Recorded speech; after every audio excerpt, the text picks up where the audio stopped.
A woman is at greatest risk for developing preeclampsia on her first baby, and there's a few different reasons for this, and your chances of getting it in the future after having it on your first depend on a few factors, like how early on in the pregnancy did you develop it and how severe of a case did you have. But your question is, if you didn't have it with your first, are you likely to get it in future pregnancies? And that's an excellent question. Generally speaking, if a woman didn't have it with her first, then she's not very likely to get it in the future, but there are factors that over time can increase your chances of getting it. One is advanced maternal age. So the older you get, the more likely you are to have it. Another factor is obesity, and the older we get, the more likely we are to have on a few extra pounds, and this is compounded by having babies that are closer together. You want to make sure that you've been able to lose that baby weight before you get pregnant again.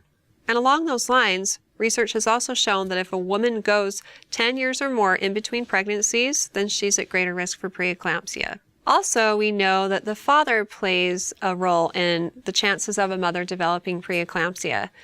You are at just as high of a risk of getting it in a future pregnancy if you have a new partner as you were with your first. In other words, every time you conceive with the new father, your chance of preeclampsia is just as high as it was with your first pregnancy.